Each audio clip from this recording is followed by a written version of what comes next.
Welcome to the Ernie Chambers Show.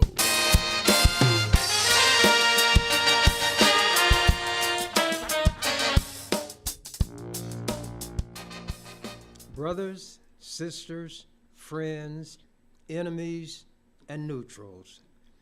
I explained why I give that introduction. But here's something that we should all keep in mind. A person who may seem to be a good friend today may be the one who will stab you in the back tomorrow or tonight. Somebody you thought was an implacable foe or enemy may be the one who will rescue you when everybody else was turning their back on you. So we should realize that in the same way that sands on the desert shift when the wind blows, people change.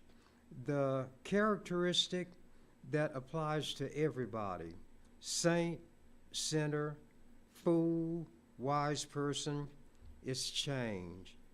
What we are this evening, believe it or not, is often different from what we were this morning. I'm not going to get all deep and philosophical, but there seems to be that concept of a cyclical movement in history, that history repeats itself, and it reminds me of a rhyme I wrote a long time ago. The little boy was in school, and they were having a history lesson, and he was not paying attention, so the test was given.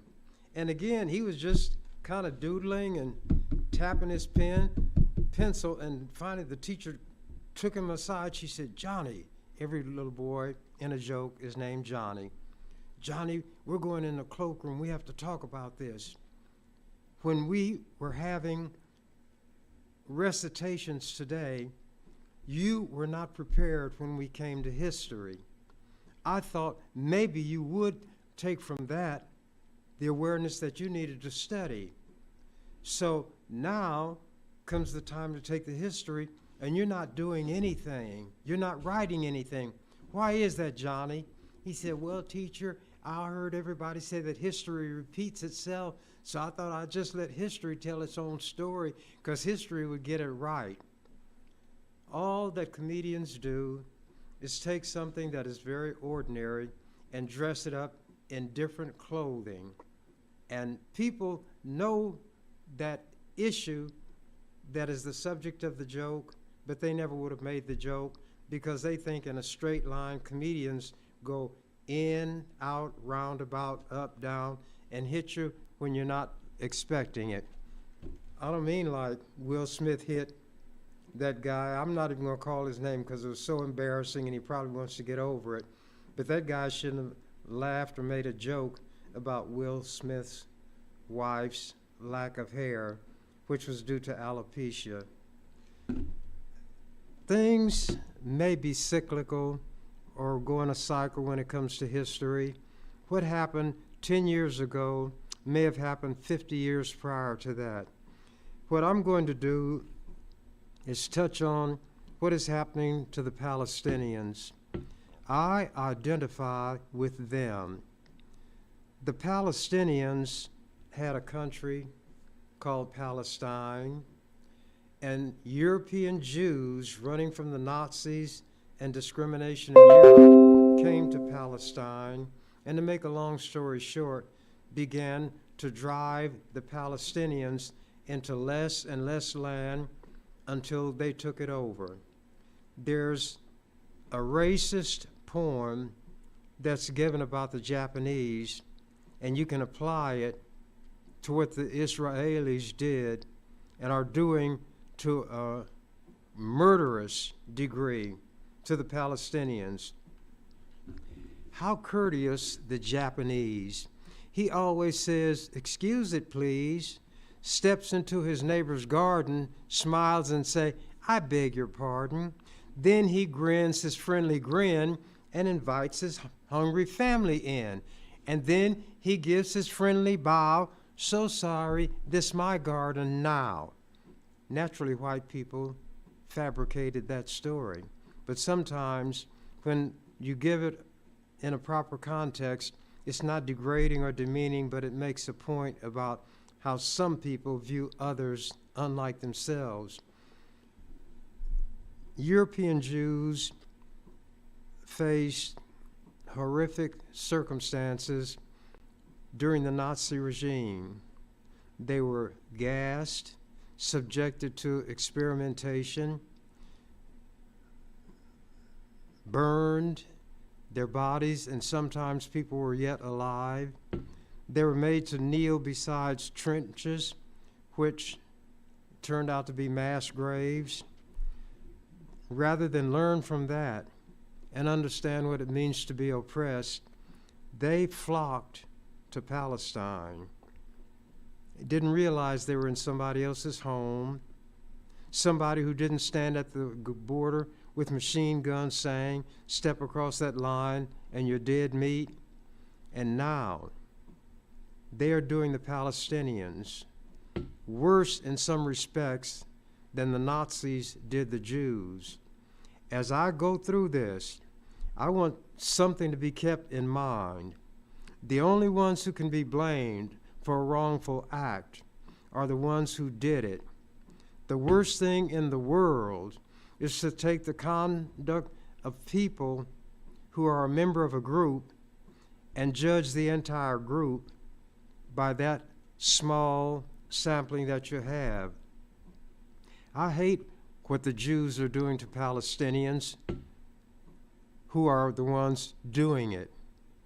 Maybe they'd rather be called Israelites, Israelis, but they are marked by their conduct, and in this case, misconduct. They are brutal, they are vicious, they are cruel. And I'm talking about the ones who are doing these things.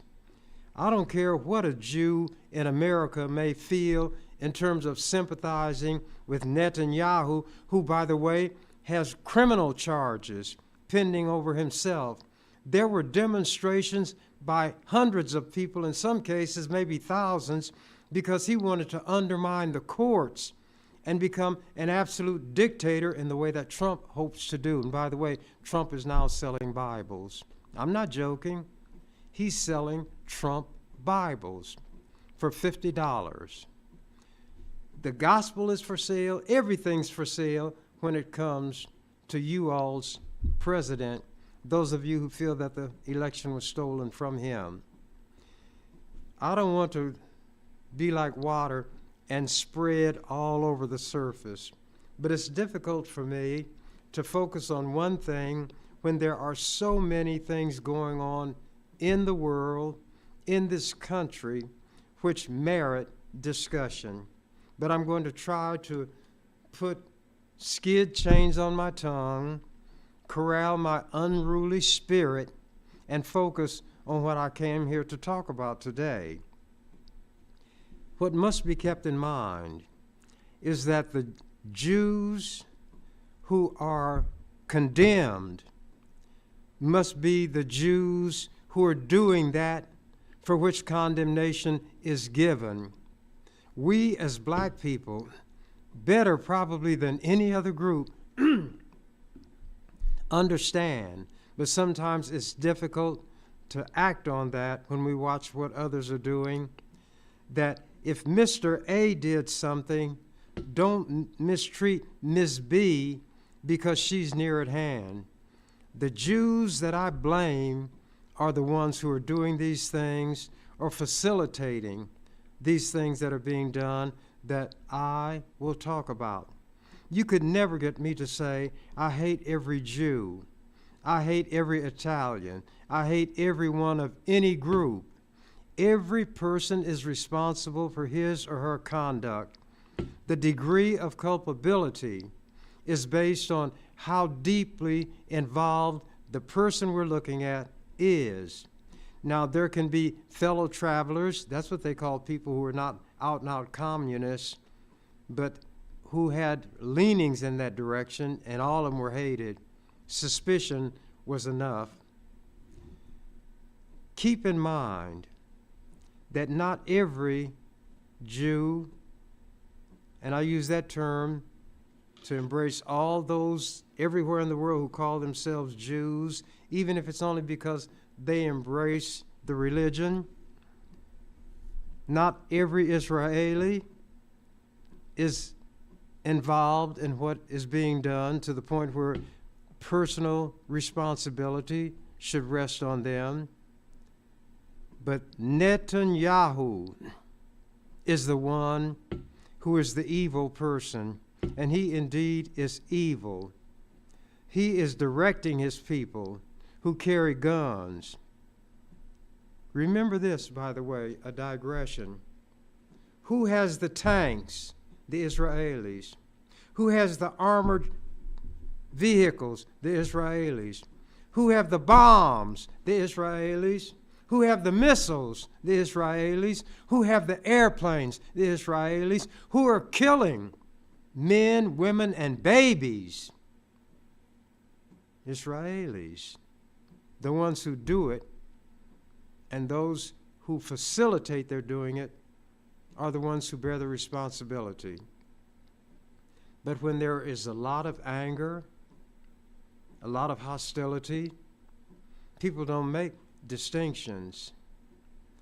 Black people and the way we behaved during those terrible decades when we could be lynched on whim, when little black girls in a church on a Sunday morning being taught about a white Jesus could be blown into eternity, when black girls seeking a decent education walked down the hallways of these formerly segregated schools, they were spat upon.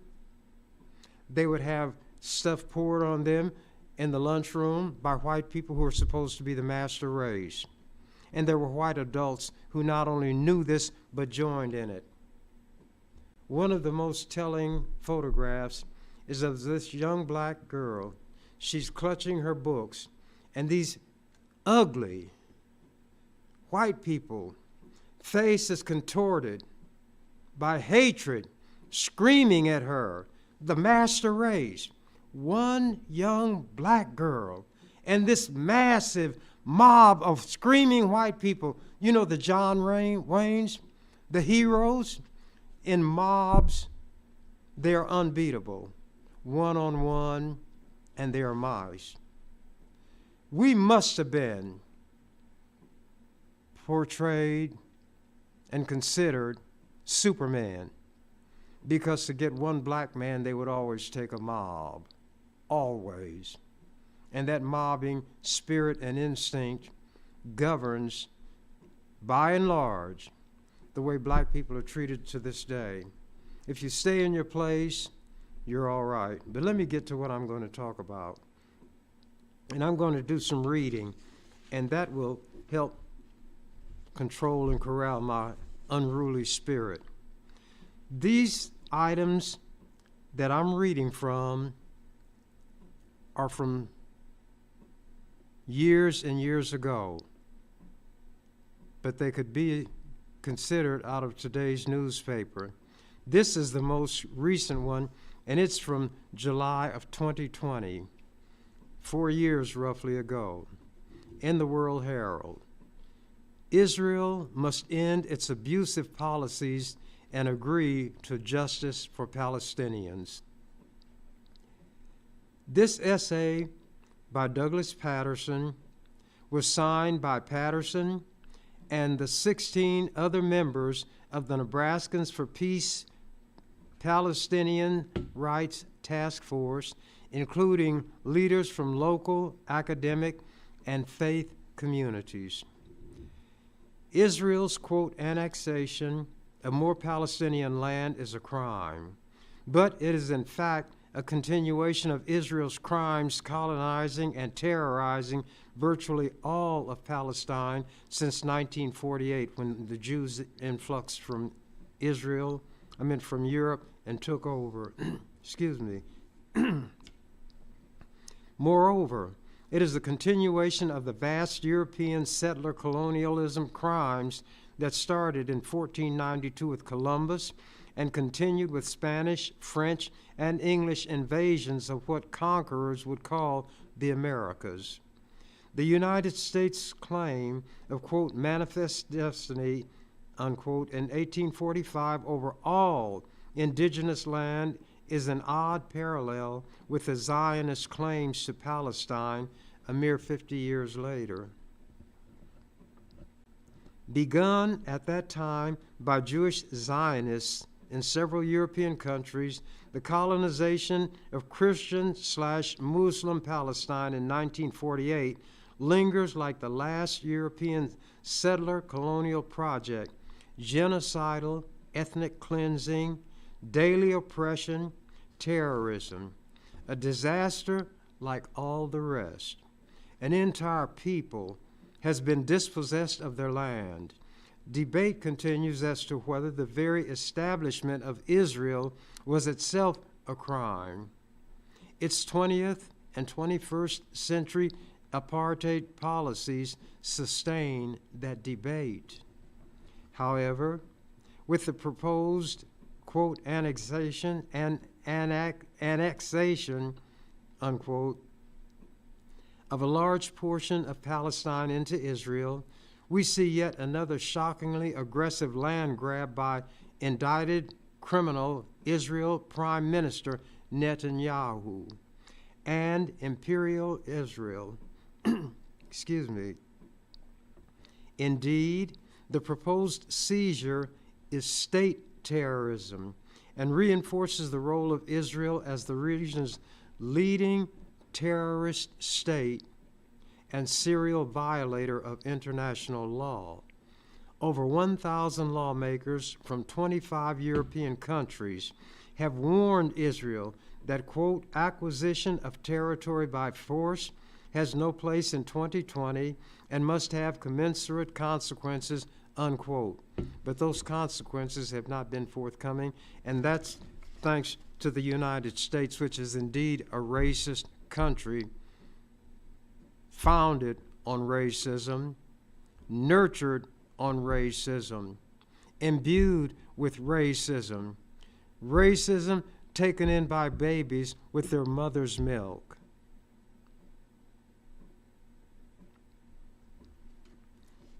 Going back, continuing. Reliable support from U.S. administrations over the years make us all responsible for this immoral Zionist settler apartheid project. See July 5th World Herald article on anti-apartheid activist Benjamin Pogrund. But Donald Trump's approval is the only approval Israel cares about. Given the tens of billions of dollars Israel and its massive military have received from the U.S. over 70 years, fiscal 2019, they got $3.8 billion or $10.4 million per day. Israel has become a virtual 51st U.S. state, whether voters wanted it or not.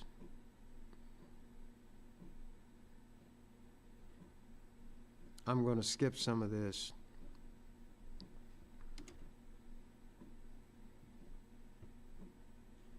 Thus the need for the nod for annexation from D.C.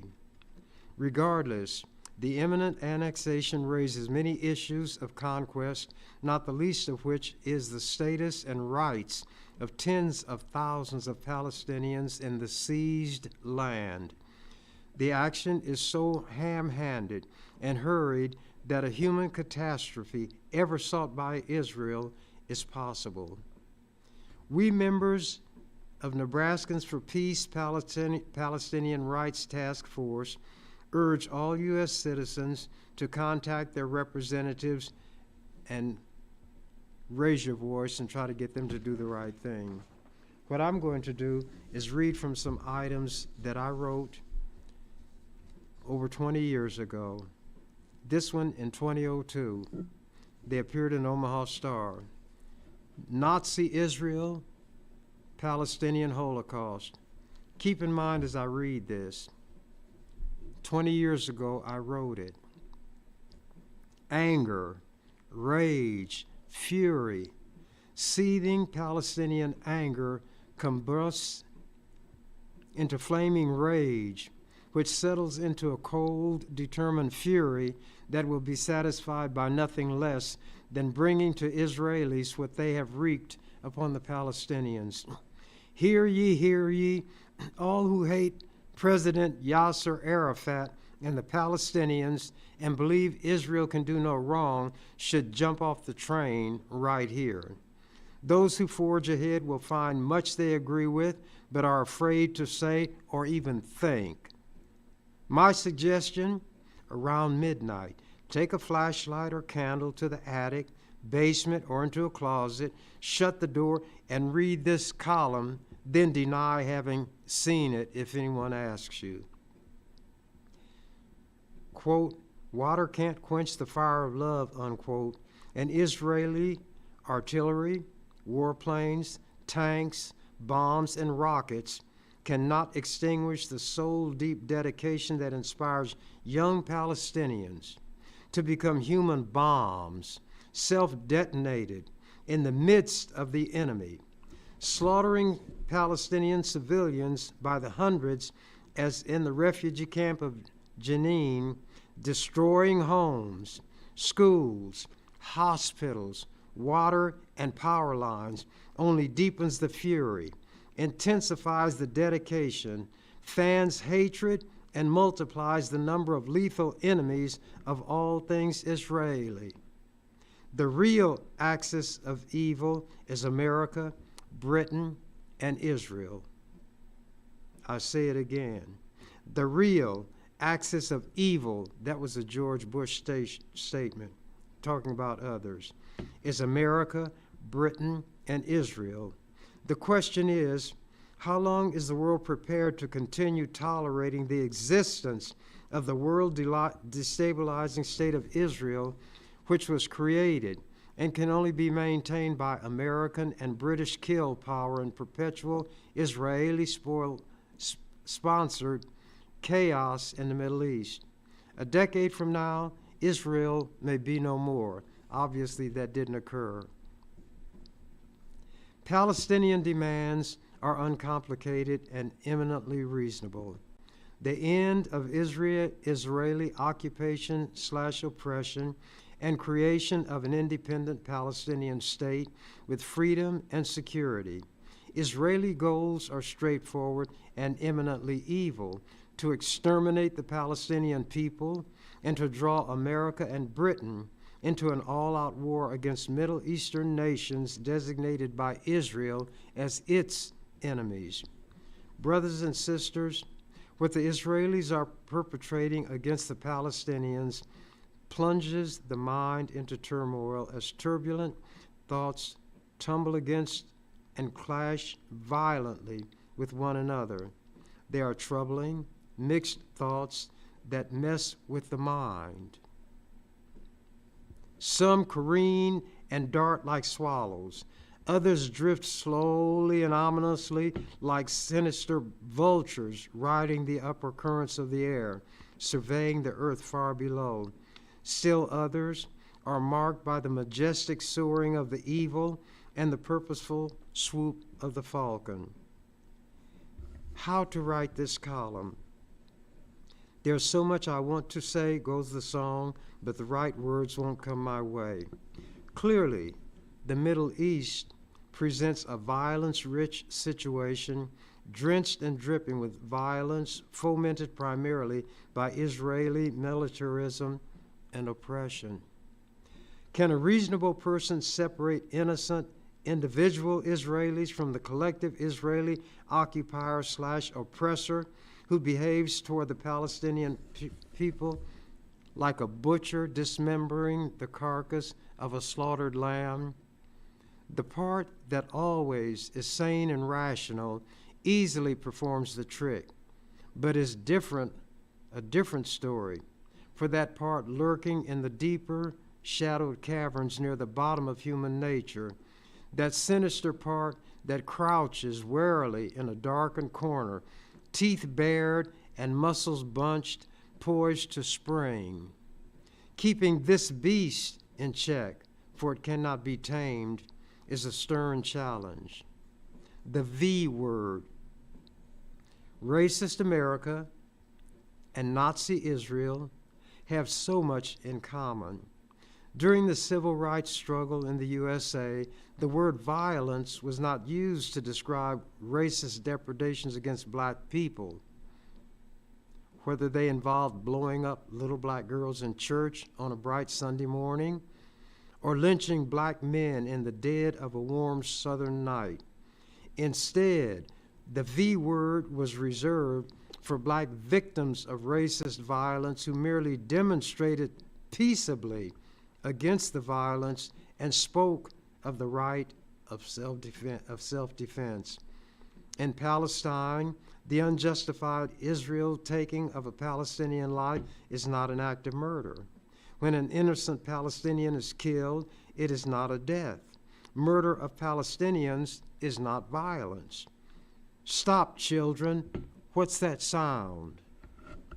The eerie sound is the echo of Nazi Germany, and that fearsome apparition is the looming, restless spirit of Adolf Hitler, whose destructive policies came to nothing in his own hands, but are coming to bountiful fruition through the Israelis as they undertake the systematic destruction of the Palestinian people, a wicked, genocidal policy dubbed the final solution when pursued by Hitler and his henchmen against the Jews. I'd rather talk than just read, but I stray and wander too much. Animals of the same species fight over territory in order to have sufficient means to meet their survival needs. Remember, animals of the same species fight only when it's necessary for their survival. Is it possible that Hitler feared/hated Jews so intensely, almost maniacally, because he perhaps saw something that others had missed? Did he think he discerned in Jews the same malignant spirit that drove him to belief that a German God had created superior Aryans and inferior Jews? And is that perverse notion asserting itself in the bloody spectacle of Israeli Jews attempting to isolate and exterminate the inferior Palestinians under the delusion that Jehovah chose them, gave them Palestine, and declared that they should annihilate the Palestinians? Will the Israelis duplicate Hitler's failed madness? In view of having coined the mantra Jews did, never again, after suffering through a Holocaust at the hands of the Nazis, it is remarkable and unsettling that Jews do it again to the Palestinians. The Israeli military is a combination of the Nazi Gestapo, Gehen, Staatspolice, or the secret police known as stormtroopers, and the militarized Waffen-SS, whose death heads units operated the concentration camps. Like the Nazi Israelis, both organizations, the SS and the Gestapo, were known and noted for terror tactics and extreme brutality, in the same way that Heinrich Himmler modeled his SS upon the Jesuit tenets of discipline and blind obedience. Jesuits are known as the soldiers of the Pope. Creighton is the Jesuit university. That's where I survived for 4 years and got a history degree and gave the Jesuits fits. But anyway, let me continue. Himmler modeled his SS upon the Jesuit tenets of discipline and blind obedience. The Israeli military is modeled after Nazi paradigms. In the refugee camp of Jenin, which has become a Nazi-Israeli death camp, the Israeli SS is slaughtering, mutilating, and incinerating scores of Palestinian civilians. How many of you all remember or even knew about this refugee camp where the Nazi Israelis were slaughtering Palestinians? They stop ambulances doctors, aid workers. Isn't that what these Jews are doing now? Right now, as I'm speaking to you. Rescuers with the International Red Cross and the Red Crescent have been fired on and some killed by the Israeli SS. In the past 15 days, as of April 13th that year, when this column was written, there have been 112 attacks upon ambulances and rescue workers who have been forced to watch helplessly as Palestinians bleed to death because the Israeli SS prevent them from rendering aid. Apache helicopters provided by the USA have launched attacks on the refugee camp, killing untold numbers of civilians, including pregnant women and children. Mangled and dismembered bodies are scattered about and piling up, creating horrendous health hazards in addition to agony and grief. If you watch the news, you see how the Israelis raided Gaza, which was Palestinian land, and drove them farther and farther south.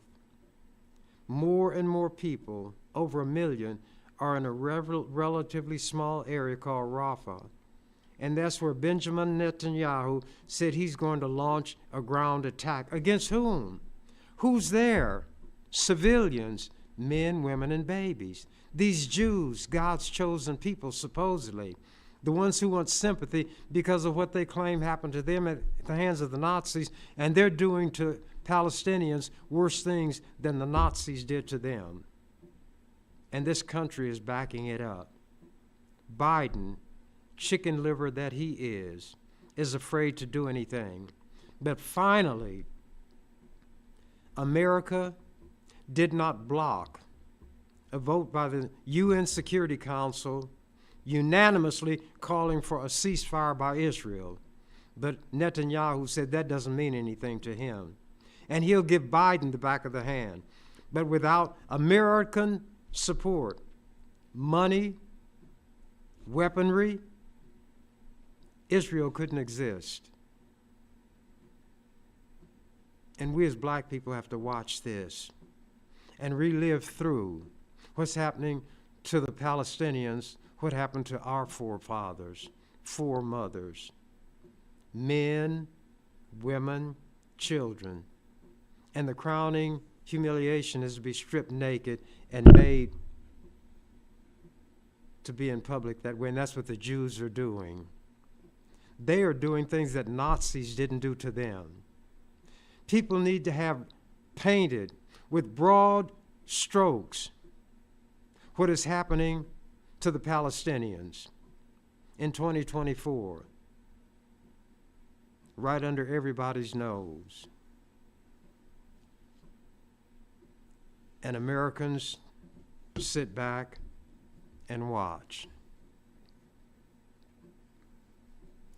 The exterminators shall pay. Remember, I wrote this 22 years ago. While carrying out the systematic slaughter of hundreds of Palestinians, the bulldozing of entire towns and villages, and the barring of assistance to the injured and dying. How about when the Palestinians are trying to get this food that's being dropped? And the Israelis attack them, saying that Hamas has people among them trying to get this. What does a Hamas member look like? Does it look like somebody whose body is in the shape of an H for Hamas? Do they wear uniforms? Do they wear badges? All Israel has to do is say Hamas. They went into the only operational hospital, the largest one, and arrested 800 people. 800 people in the hospital, and said they were members of Hamas. And Americans swallow it because they want to believe that Israel has a just cause for behaving in such an inhumane manner. But keep this in mind even as I talk. The Israelis who are responsible for this are the ones who are doing it. If you have or had a Jewish friend, why should that friendship be broken because of what somebody else has done? Unless that person does it or shows an affinity for it. That person was your friend yesterday. That person should be your friend today. Should synagogues be attacked? One of these days, if I remember, maybe I read it already. There was an attack on a synagogue in Lincoln, and I stood on the floor and talked about the difference between attacking a building and attacking people. But when it's a building that symbolizes what people are, even though it's half destroyed, mortar can be repaired or replaced, window glass can be replaced. But when you attack something that is very dear to people, you are then attacking the human spirit, which cannot be so easily healed and replaced. And then I talked about racism, discrimination, and how wrong those things are. And when this synagogue was attacked, it was more than just brick and mortar and glass. And a column was written about the fact that I had talked about racism and so forth many times in the legislature, but this time it was different. Knots of senators who were talking all became silent. They all looked at Senator Chambers, and nobody uttered a word or made a sound. He had often spoken of discrimination, racial hatred, and so forth, but this time it was different. Now, if I hated all Jews, why should not I have exulted when a symbol of what means something to the Jews was attacked in this fashion? I can distinguish between a perpetrator and somebody who happens to look like the perpetrator but didn't do the perpetration. Make a distinction. We who are calling for justice must ourselves be just, and it's extremely difficult. When I was in that legislature, I saw every day how cruel, how selfish white people could be by the bills they would pass that would, as I say, support Daddy Warbucks and hurt little orphan Annie. So I had to try to stand between them and little orphan Annie and draw a line and say, this far shall you come, but no farther. And I did it for 46 years. And I have the documentation to prove it. We don't overcome the hatred by returning hatred for hatred. We can repel that hateful person, but it should be directed at that one who is doing it and the ones who support, but not others who happen to bear the same last name, the same general appearance, or whatever you call a racial characteristic. And it's difficult to be 1 out of 49, trying to tell the master race, so-called, how the master race should behave and comport itself. That my constituency consisted of the 3 L's, the least, the last, and the lost. Naturally, little children. Continuing. While carrying out the systematic slaughter of hundreds of Palestinians, the bulldozing of entire towns and villages, the barring of assistance to the injured and dying, the Israelis scream bloody murder when a few Israelis pay the supreme price. Ultimately, the oppressive Jews will pay as they always have throughout history. Every puppy has its day, as the Nazis learned when the time came for them to pay. History is inexorable, and cannot be escaped. A new generation of embittered Palestinians is being raised up and cultivated by hatred of the Israeli butchers and nurtured on the determination to utterly destroy the state of Israel, root and branch, for its murderous oppression and to smite Israelis hip and thigh. So when these racists in America say that there are people who want to destroy the state of Israel and think it shouldn't exist, they have reason. How many of you all condemn people who wanted to destroy the Nazi regime and the Nazis with it? But the Palestinians, who had people come into their land, take it, brutalize, literally murder them, their women and their children. Why should they want those murderers to have what would be called a state? They could not feel safe until root and branch of that thing no longer exist. You understand it when it's on your front porch. But when you look across the street and see it on your neighbor's porch, you say he or she must have done something or it wouldn't happen. But then when it comes to your porch, you dial 911 and want somebody to be there instantaneously. Continuing. When the day of reckoning comes, Israelis will ask brainlessly, as did the Americans after September 11th, why do they hate us? Before the current Israeli military onslaught, more than 1,600 Palestinians had been slain, providing more than 1,600 reasons why Israel is hated. Jenin was a refugee camp where the people in that camp were slaughtered. They were not an army. They were not uprising. They couldn't, because they were restricted to this area and confined, and it was described as a refugee camp. Having attempted to execute the Nazi scheme of reducing Palestinians to subhuman status, Untermenschen, as the Nazis labeled Jews, Israelis would do well to recall that the mighty Nazis in the end saw their 1,000-year Reich reduced to rubble and their leaders dancing with nimble feet up on the air at the end of the hangman's hideous rope. Suicide bombers.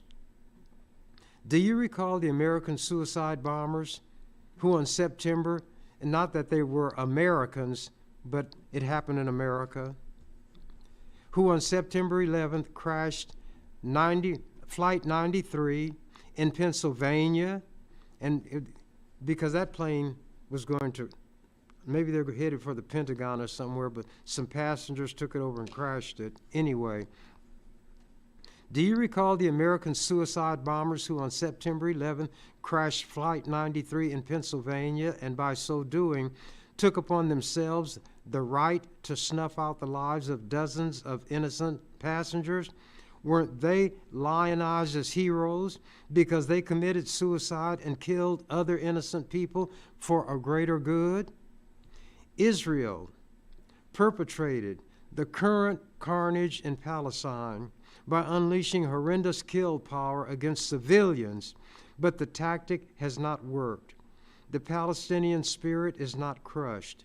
Israel has baited, provoked, and murdered, then expects Palestinians not to respond to the provocation.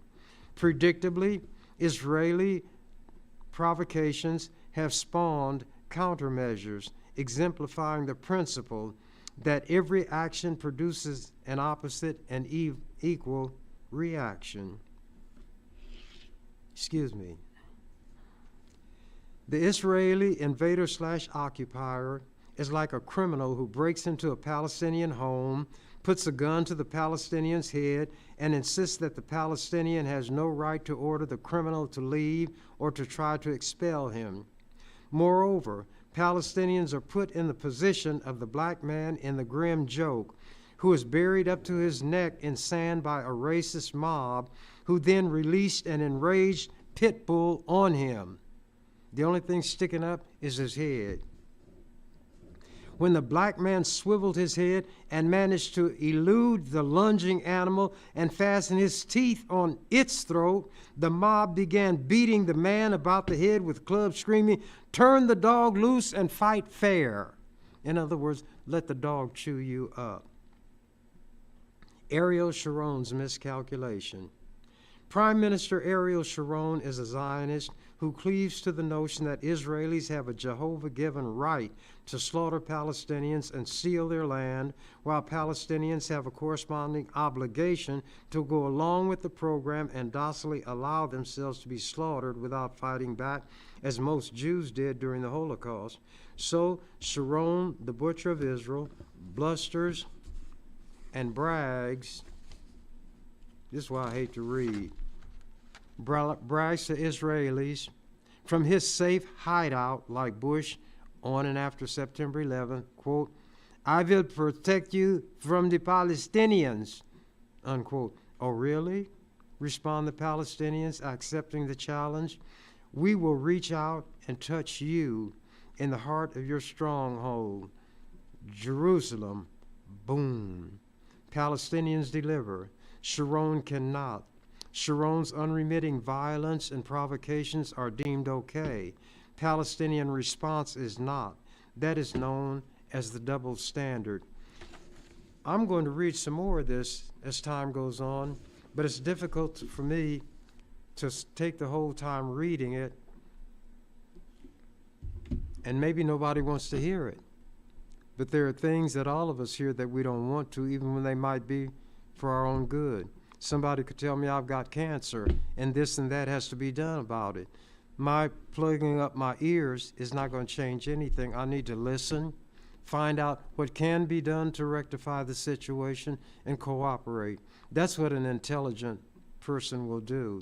And if self-preservation is the first rule of nature, then to preserve self, it's best to listen to those who have the knowledge and the wherewithal to help with that preservation. There's a limit to what one person can do, but even that one person, and that could be you, has no knowledge in advance what that limit is. People find out that in certain circumstances, they, without even thinking consciously in the sense of logically reasoning and saying, I do 1, 2, 3, 4, 5, and I get to 6, they do what needs to be done, and there is a beneficial result. People have to learn how to be human.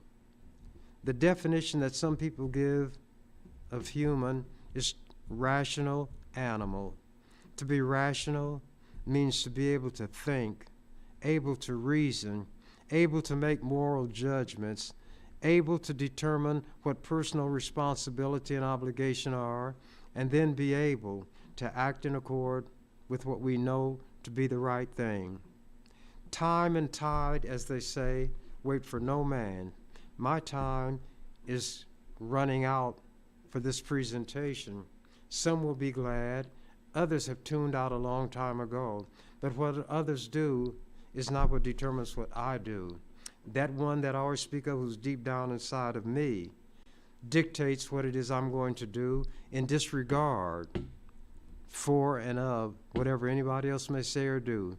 And with that, I'm out of here. You've been watching The Ernie Chambers Show. If you'd like to leave suggestions, email us at ewcfacts@gmail.com. That's ewcfacts@gmail.com. This is an EWC Communications production.